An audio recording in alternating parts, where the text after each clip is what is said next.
Hello friends, welcome to do practice. Last video में हमने किया था चॉइस बेस्ड क्रेडिट सिस्टम और हम साथ साथ PYQ भी डिस्कस कर रहे हैं। टीचिंग एप्टीट्यूड के 2020 ईयर के डिस्कस कर रहे हैं अभी हम फ़िलहाल। आज हम मोस्ट इम्पॉर्टेंट टॉपिक्स में फोर्थ पार्ट डिस्कस करेंगे। और अगर आप वीडियो देख रहे होंगे तो आपको पता होगा कि जो हमारे मोस्ट इम्पॉर्टेंट टॉपिक्स हैं उनमें से काफ़ी क्वेश्चंस PYQ में रिपीट हो रहे हैं। तो आप प्लीज़ इन वीडियो को ध्यान से देखिएगा ताकि आपको PYQ सॉल्व करने में इजी हो, साथ साथ जो एग्ज़ाम में क्वेश्चन आएंगे वहाँ पे भी आपको हेल्प मिलेगी। तो हमारा फर्स्ट टॉपिक है आज का प्रोसेस टाइप क्वेश्चन, कि प्रोसेस टाइप क्वेश्चन कौन कौन से होते हैं और उनको क्या क्या नाम से हम बोलते हैं। सबसे पहली बात कि प्रोसेस टाइप क्वेश्चन वो क्वेश्चन होते हैं जो प्रोसेस में है, वो एक कंटेंट बेस नहीं होते, आपको प्रोसेसिंग में चलते हैं। जैसे कि ओपन एंडेड क्वेश्चन है, इनको हम ओपन एंडेड क्वेश्चन भी कहते हैं। जैसे ओपन एंडेड क्वेश्चन है कि आपको जैसे आपको बोल दिया गया कि एक काऊ के ऊपर, एक गाय के ऊपर कोई ऐसे लिखो, तो सबकी अपनी अपनी इमेजिनेशन होगी, सब अपने अपने अकॉर्डिंग जो गाय के ऊपर ऐसे लिखेंगे, तो वो ओपन एंडेड हो गया। मीन्स वो प्रोसेसिंग में हो गई, वो कुछ कंटेंट नहीं वहाँ पे फिक्स है आपका कि आप सब के सब 6 लाइन ही लिखोगे, वो आपका कुछ कंटेंट बेस नहीं है। वो प्रोसेस टाइप है कि सबके माइंड में सबकी जो इमेजिनेशन है वो अपने अकॉर्डिंग ही उसको कन्वर्ट करता जा रहा है। तो वो ओपन एंडेड है कि मतलब सबका ओपन माइंडेड है, सब अपने अकॉर्डिंग सोच रहे हैं, अपने अकॉर्डिंग लिख रहे हैं। वहाँ पे कुछ आपका फिक्स नहीं है कि आपको यहाँ जो है लिमिटेड 4 लाइन, लिमिटेड 6 लाइन ही लिखनी है। वो ओपन एंडेड आप अपने अकॉर्डिंग लिखे जा रहे हो, तो वो प्रोसेस टाइप क्वेश्चन बोलते हैं उनको। तो प्रोसेस टाइप क्वेश्चन का एक नाम और है ओपन एंडेड क्वेश्चन। साथ साथ हम इसको डाइवर्जेंट भी कहते हैं। डाइवर्जेंट हमने पढ़ा भी था पहले मोस्ट इंपॉर्टेंट टॉपिक में, कि जो डाइवर्जेंट है मीन्स जहाँ पे हम डिटेल में स्टडी कुछ नहीं करते हैं, अपनी इमेजिनेशंस को यूज़ करते हैं। देखो, जब हमने ओपन एंडेड क्वेश्चन को किया था तो वहाँ से हमने एक वर्ड यूज़ किया था कि जो हर पर्सन जो काऊ के ऊपर ऐसे लिखेगा, वो हर किसी की अपनी इमेजिनेशंस होगी। कोई पहले बताएगा कि उसके 4 पैर है, कोई बताएगा कि पहले हैं 2 आइज़ हैं। मतलब हर कोई अपने अपने अकॉर्डिंग लिखा जा रहा है, जिसके जो माइंड में आ रहा है पहले वो लिख रहा है। तो मीन्स इसमें जो प्रोसेस टाइप क्वेश्चन है वो हमारे इमेजिनेशन होते हैं, जो हमारी कल्पना धारित है, ये कि जो हमारी कल्पना आएगी, जो कल्पना बेस जो भी हमारे माइंड में आता जाएगा हम उसको लिखते जाएंगे। तो ये होते हैं हमारे प्रोसेस टाइप क्वेश्चन। उसके बाद ये डिस्क्रिप्टिव और सब्जेक्टिव है। ये तो हमने भी डिस्कस किया कि डिस्क्रिप्टिव होगा। डिस्क्रिप्टिव मतलब आपको काऊ के ऊपर ऐसे लिखना दे दिया, तो मीन्स आप डिस्क्रिप्टिव हो गए ना, कि आप उसको पूरा सब्जेक्टिव लिखोगे, डिस्क्रिप्टिव लिखोगे, उसका पूरा वर्णन करोगे। डिस्क्रिप्टिव माने उसका पूरा वर्णन करना। तो आप उसका पूरा वर्णन करोगे, क्या है, क्यों है, कैसे है, सब कुछ जब आप डिस्कस करते हो तो वो हमारा प्रोसेस टाइप क्वेश्चन में आता है। कंसेप्ट बेस्ड क्वेश्चन होंगे इसके अंदर। और process type question high level के होते हैं, ऐसे टाइप क्वेश्चन होते हैं ये। साथ साथ इनको हम इनडायरेक्ट क्वेश्चन भी कहते हैं। तो ये था हमारा process type question. I hope आप सबको समझ में आया होगा। प्रोसेस टाइप क्वेश्चन जो ओपन एंडेड होते हैं, जो हमारी इमेजिनेशन पे बेस होते हैं, डाइवर्जेंट कहते हैं इनको। डिस्क्रिप्टिव और सब्जेक्टिव होते हैं। कंसेप्ट बेस्ड क्वेश्चन होते हैं, हाई लेवल के होते हैं, ऐसे टाइप क्वेश्चन होते हैं। साथ साथ इनडायरेक्ट क्वेश्चन भी हम इनको कहते हैं। आप इस पिक का स्क्रीनशॉट ले सकते हैं, आपको बहुत हेल्प मिलेगी जब आप PYQ सॉल्व करोगे तब। उसके बाद आता है हमारा कंटेंट बेस्ड क्वेश्चन। जैसे वो प्रोसेस टाइप था, कंटेंट बेस है। कंटेंट बेस मीन्स जो आपको कंटेंट मिला हुआ है वो फिक्स, आपको उसी कंटेंट में से आंसर देना है। जैसे हम इनको कंटेंट बेस्ड क्वेश्चन को हम क्लोज एंडेड क्वेश्चन भी कहते हैं। क्लोज एंडेड क्वेश्चन, जैसे हमें एक क्वेश्चन दे दिया और उसके 4 ऑप्शन दे दिए, जैसे कि हमें नेट के एग्ज़ाम में मिलते हैं, वैसे ही हमें एक क्वेश्चन के 4 MCQ 4 ऑप्शन दे दिए, हमें उनमें से एक चूज़ करना है। तो वहाँ पे जो है क्लोज एंडेड क्वेश्चन हो गए ना, कि आपको अपनी मर्ज़ी से आप 15 लाइन नहीं लिख सकते, अपनी मर्ज़ी से आप 10 लाइन नहीं लिख सकते, अपनी मर्ज़ी से आप 6 लाइन नहीं लिख सकते। वहाँ पे आपका जो क्वेश्चन टाइप है वो क्लोज हो गया, कि आपको सिर्फ एक ही फिल करना है। तो कंटेंट बेस्ड क्वेश्चन, जो कंटेंट है आपका, जो आपके कंटेंट पे फोकस करेगा, जो आपका क्वेश्चन क्लोज एंडेड होगा, मीन्स जहाँ पे आप अपना इमेजिनेशन के अकॉर्डिंग, ऐसा नहीं है कि आपने पूरा पेज ही भर दिया अपने अकॉर्डिंग, वो ओपन एंडेड नहीं है, कि डिस्क्रिप्टिव पेपर नहीं होगा यहाँ पे आपका जो एग्ज़ाम है वो ऑब्जेक्टिव टाइप होगा, क्लोज एंडेड होगा, कि आपका जो ऑप्शन आप एक ही फिल कर सकते हो। क्लोज हो गया ना, अब ये तो है नहीं कि अपनी मर्ज़ी से आपने 4 फिल कर दिए, आप यहाँ पे एक जो है ऑप्शन ही फिल कर सकते हैं, तो वो क्लोज एंडेड क्वेश्चन में आ गया। इसमें आता है और फैक्ट बेस की, जो ये कंटेंट बेस्ड क्वेश्चन होंगे हमारे, फैक्ट बेस्ड क्वेश्चन होंगे। To the fact means to the point बात होगी। क्वेश्चन कह दिया हमें एग्जाम में कि जो है कौन सा मेमोरी लेवल ऑफ टीचिंग नहीं है, तीनों लेवल देके एक फोर्थ पॉइंट दे दिया। तो हमें फैक्ट पता है, हमें कंटेंट पता है कि 3 लेवल टीचिंग के होते हैं, मेमोरी, अंडरस्टैंडिंग एंड रिफ्लेक्टिव। अगर उन तीनों के अलावा कोई फोर्थ ऑप्शन आता है तो मीन्स वही लेवल ऑफ टीचिंग में नहीं आएगा, तो वो फैक्ट बेस हो गया। हमें यहाँ पे फैक्ट हमारा क्लियर है, हमें अपना यहाँ पे पॉइंट क्लियर है। तो फैक्ट बेस्ड क्वेश्चन होंगे। Content based question objective type होते हैं, ऑब्जेक्टिव होते हैं ये क्वेश्चन, मीन्स 4 ऑप्शन मिलेंगे आपको, एमसीक्यू टाइप होगा या फिर ट्रू फॉल्स भी हो सकता है। जैसे एक स्टेटमेंट दे दी, उसको ट्रू या फॉल्स में करके बताओ, तो मीन्स वहाँ पे भी आपका जो क्राइटेरिया है आंसर फिल करने का वो क्लोज हो गया कि आप सिर्फ या तो टिक करोगे या रॉन्ग करोगे, तो वो क्लोज एंडेड क्वेश्चन हो गए। ये क्वेश्चन लो लेवल के होते हैं, इसको हम कन्वर्जेंट भी कहते हैं। यहाँ पे आपको ज़्यादा डीप स्टडी करनी पड़ती है। हमने कन्वर्जेंट में किया था कि आप डीप स्टडी करते हो, तो यहाँ पे आपको बहुत ज़्यादा डीप स्टडी करनी पड़ेगी, तभी आप उन फैक्ट को समझोगे, तभी आप एमसीक्यू सॉल्व कर पाओगे। इसी वजह से जब नेट का एग्ज़ाम देते हैं वहाँ पे कॉन्सेप्ट को समझने के बाद एमसीक्यू प्रैक्टिस करना चाहिए, ताकि हमें वो ऑप्शन जो हमारा माइंड है उस तरीके से चलना शुरू करे कि हमें कैसे एमसीक्यू को सॉल्व करना है। सिर्फ कंटेंट पढ़ के नहीं छोड़ना है। इसी वजह से हम पीवाईक्यू भी सॉल्व करते हैं साथ साथ, ताकि हमें पता चले कि कैसे क्वेश्चन के साथ डील करनी है। तो एक कन्वर्जेंट है, यहाँ पे आपको डीप स्टडी करनी पड़ेगी। आप जस्ट ऊपर ऊपर से पढ़ के उस चीज़ को नहीं समझ सकते, आपको डीप स्टडी करनी पड़ेगी। तो कंटेंट बेस्ड क्वेश्चन है ये, इसका भी आप स्क्रीनशॉट ले सकते हैं क्योंकि काफ़ी ज़्यादा इंपॉर्टेंट है ये और एनटी के पेपर में बहुत बार रिपीट होता है। उसके बाद नेक्स्ट है हमारा इनडायरेक्ट टीचिंग स्ट्रेटेजी या indirect instructional strategy.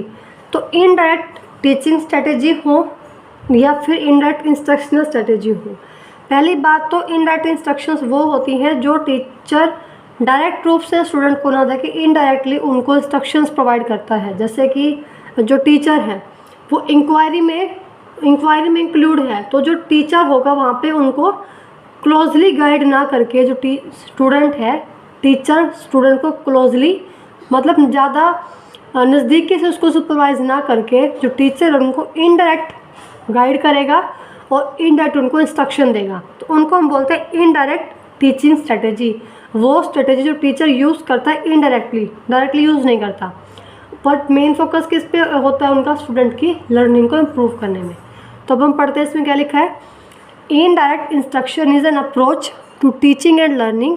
Indirect instruction एक ऐसी अप्रोच है टीचिंग लर्निंग की जिसमें concept pattern are taught in the context of strategy, जिसमें जो कंसेप्ट और पैटर्न उनको इस तरीके से पढ़ाया जाता है जैसे कि वो स्ट्रेटेजी हो, मतलब उनको स्ट्रेटेजी के कंटेक्स्ट में वो पढ़ाया जाता है कंसेप्ट और पैटर्न को। That empathize concept learning, inquiry learning and problem solving learning, जिनका मेन फोकस किस पे होता है कि जो स्टूडेंट है उनका कंसेप्ट लर्निंग को, जो कंसेप्ट को सीखे, इंक्वायरी लर्निंग और प्रॉब्लम सॉल्विंग लर्निंग, इन तीनों पे मेन फोकस होता है। तो अगर हमारा क्वेश्चन आता है कि इनडायरेक्ट टीचिंग स्ट्रेटेजी कौन कौन सी है या इनडायरेक्ट टीचिंग स्ट्रेटेजी कौन कौन सी यूज़ होती हैं, तो वो हमारी कंसेप्ट लर्निंग होगी, इंक्वायरी लर्निंग होगी और प्रॉब्लम सॉल्विंग लर्निंग होगी।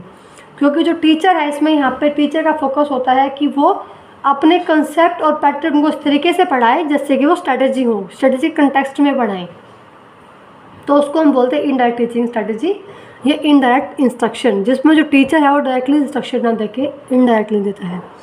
3 नाम हम याद रखेंगे, concept learning, inquiry learning and problem solving learning, क्योंकि इन तीनों से ही मेन क्वेश्चन बनेगा कि इनडायरेक्ट टीचिंग स्ट्रेटेजी कौन कौन सी है या फिर इनडायरेक्ट इंस्ट्रक्शंस कौन कौन सी हैं। तो ये हमारा 3rd टॉपिक था। आगे हम डिस्कस करेंगे अपना 4th टॉपिक। नेक्स्ट पॉइंट है हमारा थिंक अलाउड प्रोसीजर। जो ये प्रोसीजर है ये टीचिंग एप्टीट्यूड में भी आता है, इसका क्वेश्चन कई बार इसका रिसर्च एप्टीट्यूड में क्वेश्चन आता है। तो थिंक अलाउड प्रोसीजर का मतलब क्या होता है। थिंक अलाउड प्रोसीजर या थिंक अलाउड टेक्निक्स वो टेक्निक्स होती हैं जो यूज़ की जाती है लर्नर की स्ट्रेटेजी और लर्नर की परफॉर्मेंस को इन्वेस्टिगेट करने के लिए, लर्नर की परफॉर्मेंस को चेक करने के लिए, लर्नर की स्ट्रेटेजी को चेक करने के जो टेक्निक्स यूज़ होती हैं उनको हम थिंक अलाउड प्रोसीजर कहते हैं। बिल्कुल 1 लाइन लिखी है मैंने, पर आपको बहुत ज़्यादा हेल्प मिलेगी। उसके बाद 5th पॉइंट है हमारा इम्पोर्टेंट टॉपिक है कि डिसऑर्डर ऑफ लर्निंग। ये काफ़ी ज़्यादा इंपॉर्टेंट टॉपिक है, ये आपका हर टीचिंग एग्जाम में यूज़ होता होगा ये वाला पॉइंट। तो डिसऑर्डर ऑफ लर्निंग, लर्निंग के डिसऑर्डर कौन कौन से हैं। सबसे पहला हमारा था डिलेक्सिया। डिलेक्सिया डिसऑर्डर तब होता है जब किसी लर्नर को रीडिंग में प्रॉब्लम हो, तो उसको हम बोलेंगे डिलेक्सिया डिसऑर्डर है। जब किसी को रीडिंग में प्रॉब्लम हो, रीडिंग में प्रॉब्लम मतलब उसको डिलेक्सिया डिसऑर्डर है। डिफेजिया प्रॉब्लम इन लैंग्वेज, अगर किसी को लैंग्वेज में प्रॉब्लम है, मीन्स कुछ उसको लैंग्वेज नहीं बोलनी आ रही या फिर नहीं पढ़नी आ रही, तो वो डिफेजिया डिसऑर्डर माना जाएगा लर्निंग का। मतलब ये डिसऑर्डर ऐसे हैं जहाँ पे लर्निंग के डिसऑर्डर हैं कि कहाँ कहाँ उसको लर्निंग में दिक्कत आ रही है। रीडिंग में दिक्कत आ रही है तो वो उसको डिलेक्सिया डिसऑर्डर है, मीन्स यहाँ कमी है तो वो लर्निंग डिसऑर्डर हो गया। लैंग्वेज में प्रॉब्लम आ रही है तो वो एक डिफेजिया लर्निंग डिसऑर्डर हो गया। ये वो डिसऑर्डर हैं जहाँ पे स्टूडेंट को लर्निंग में दिक्कत आ रही है, लर्निंग में प्रॉब्लम आ रही है। नेक्स्ट है dysgraphia. Dysgraphia means problem in writing, अगर किसी स्टूडेंट को राइटिंग में प्रॉब्लम आ रही है, लिखने में दिक्कत आ रही है तो डिस्ग्राफिया है। फोर्थ है डिसकैलकुलिया मीन्स प्रॉब्लम इन मैथमेटिकल कैलकुलेशन, अगर किसी को मैथमेटिकल कैलकुलेशन में प्रॉब्लम आ रही है तो वो उसको डिसकैलकुलिया लर्निंग डिसऑर्डर माना जाएगा। देखो रीडिंग में दिक्कत आ रही है, मीन्स पढ़ने में दिक्कत आ रही है, डिलेक्सिया। लैंग्वेज में आ रही डिस्ग्राफिया, डिसफेजिया। राइटिंग में आ रही डिस्ग्राफिया और कैलकुलेशन में आ रही डिसकैलकुलिया। सिंपल सा है, हमें ऐसे भी याद रहेगा ये। डिलेक्सिया मतलब कि रीडिंग में दिक्कत आ रही है। डिलेक्सिया देखो यहाँ से एल वर्ड निकल के आया है और यहाँ से आर वर्ड, तो डिलेक्सिया मतलब कि रीडिंग में दिक्कत आ रही है। डिफेजिया मतलब लैंग्वेज में दिक्कत आ रही है, तो हम याद रखेंगे LRPL। डिफेजिया होगा तो लैंग्वेज में दिक्कत आएगी। उसके बाद ऐसे ही ग्राफिया से हम याद रखेंगे ग्राफ बनाने में दिक्कत आ रही है, मतलब कि उसको लिखने में दिक्कत आ रही है, ग्राफ को लिखने में दिक्कत आ रही है। तो किसका डिसऑर्डर हो गया, वो राइटिंग डिसऑर्डर हुआ। तो अगर ग्राफिया है, जी से है तो राइटिंग आएगा। ऐसे ही सी से है अगर कैलकुलेशन का तो मैथमेटिकल कैलकुलेशन आएगा। सी से कैलकुलिया है तो मैथमेटिकल कैलकुलेशन आएगा। मतलब सी से MC, जी से W डिसग्राफिया, जी से ग्राफिया, W से राइटिंग, P से फेजिया डिसफेजिया, L से लैंग्वेज, L से डिलेक्सिया और R से रीडिंग। आप बिल्कुल इजी याद रख सकते हैं LRPLGW एंड CMC। तो ये रहेगा। ग्राफिया होगा तो आपको वैसे बात रहना चाहिए। ग्राफिया मीन्स ग्राफ राइटिंग करने में दिक्कत आ रही है तो वो राइटिंग में डिसऑर्डर होएगा। कैलकुलिया तो बिल्कुल सिंपल है कि मैथमेटिकल कैलकुलेशन में प्रॉब्लम होएगी। बस आपको मेन दो याद रखने हैं, डिलेक्सिया L से R मतलब रीडिंग और डिफेजिया P से लैंग्वेज, मतलब उसको लैंग्वेज में प्रॉब्लम आ रही है। ये 4 डिसऑर्डर है हमारे लर्निंग के। नेक्स्ट पॉइंट है हमारा 6th पॉइंट, इंपॉर्टेंट टॉपिक है जो एक होती है ट्रांजैक्शनल लर्निंग, होती है ट्रांसफॉर्मेशनल लर्निंग। तो दोनों को हम डिटेल में डिस्कस करेंगे। सबसे पहली बात, ट्रांजैक्शनल लर्निंग को हम जो है सिंगल लूप लर्निंग भी कहते हैं, और जो ट्रांजैक्शनल लर्निंग है सिंगल लूप लर्निंग भी कहते हैं। जो ट्रांजैक्शनल लर्निंग है, ट्रांजैक्शन मीन्स ट्रांजैक्शन हो रही है एक पर्सन से दूसरे पर्सन के बीच में, तो वहाँ क्या रहेगा, हमारा रिवॉर्ड पनिशमेंट का रहेगा कि अगर एक पर्सन ने काम गलत किया तो उसको पनिशमेंट मिलेगी, अच्छा काम किया तो उसको रिवॉर्ड मिलेगा।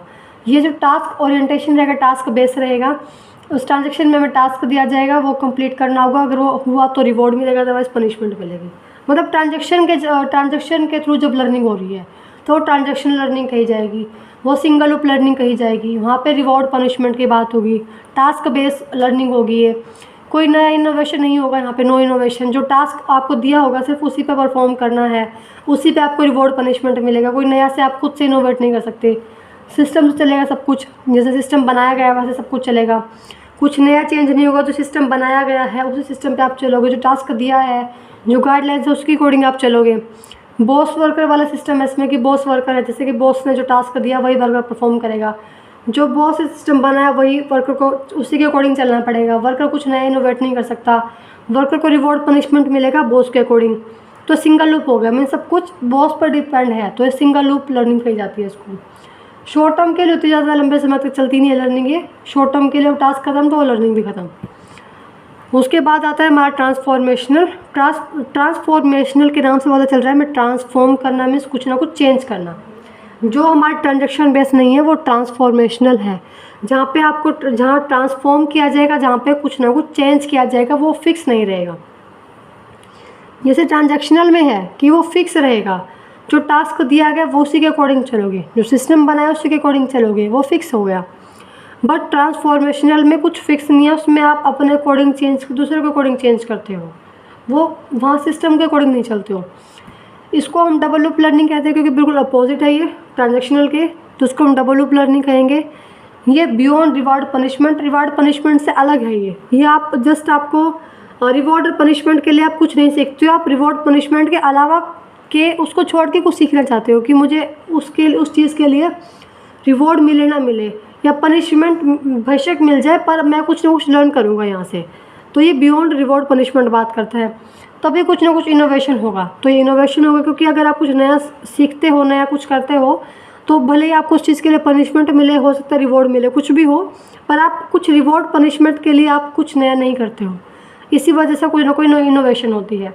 अगर आप पनिशमेंट सोचोगे माइंड में कि मुझे पनिशमेंट मिलेगी, तो आप कुछ नया इनोवेट नहीं कर सकते, या सिर्फ रिवॉर्ड ही मिलेगा तब भी कुछ नया इनोवेशन नहीं हो सकता, क्योंकि ज़रूरी नहीं कि हर इनोवेशन में रिवॉर्ड ही मिले। तो रिवॉर्ड या फिर इनोवेशन कब होगी, जब वो बियॉन्ड पनिशमेंट और रिवॉर्ड की बात होगी। सिस्टम के बियॉन्ड चलेगा, सिस्टम के अकॉर्डिंग नहीं चलेगा, सिस्टम में गाइडलाइंस कुछ और होंगी, तो फिर इनोवेशन नहीं हो सकता। इनोवेशन तब होगा जब सिस्टम से कुछ अलग जाके काम किया जाएगा। और इसका बेनिफिट है कि ओवरऑल डेवलपमेंट रहेगी, आप खुद से इनोवेट करोगे तो वो लॉन्ग टाइम तक लर्निंग रह जाएगी। तो ये ट्रांसफॉर्मेशनल लर्निंग है, बहुत ज़्यादा इंपॉर्टेंट टॉपिक है ये, आप इसका स्क्रीनशॉट ले सकते हैं। ट्रांजैक्शनल सिंगल लूप लर्निंग होगी, रिवॉर्ड पनिशमेंट की बात करेगा, टास्क बेस होगा, इनोवेशन कुछ भी नहीं होगी, नो इनोवेशन, सिस्टम अकॉर्डिंग चलेगा, बॉस वर्कर वाला सिस्टम रहेगा इसके अंदर, और शॉर्ट टर्म के लिए होगा। बट ट्रांसफॉर्मेशनल है वो डबल लूप लर्निंग होगी, बियॉन्ड रिवॉर्ड पनिशमेंट होगी, इनोवेशन होगा इसके अंदर, सिस्टम के बियॉन्ड चलेगा, साथ साथ इसमें डेवलपमेंट होगी ओवरऑल, क्योंकि खुद से इनोवेट कर रहा है लर्नर, और इसमें जो लर्निंग होगी वो हमारी लॉन्ग टर्म होगी। ये हमने टोटल आज 6 टॉपिक डिस्कस किए हैं, इंपॉर्टेंट टॉपिक थे ये टीचिंग एप्टीट्यूड के। आई होप आप सबको समझ में आए होंगे। कुछ डाउट है आपको इस टॉपिक में तो आप पूछ सकते हैं, और अगर ऐसे ही आगे हम डालते रहेंगे वीडियो इंपॉर्टेंट टॉपिक्स पर, और जैसे भी हमें टॉपिक मिलते रहेंगे हम डालते रहेंगे वीडियो। अगर आपको वीडियो पसंद आई है तो वीडियो आपको लाइक कीजिए, शेयर कीजिए एंड कमेंट कीजिए। और भी कुछ डाउट है आपको इस वीडियो में, इस टॉपिक में, या किसी भी टॉपिक में टीचिंग एप्टीट्यूड में, तो आप कमेंट में पूछ सकते हैं, कमेंट सेक्शन आपके लिए ही है। और ऐसे ही फ्रूटफुल वीडियो के लिए आप चैनल को सब्सक्राइब कीजिए ताकि आपको आने वाली वीडियो की नोटिफिकेशन मिल जाए।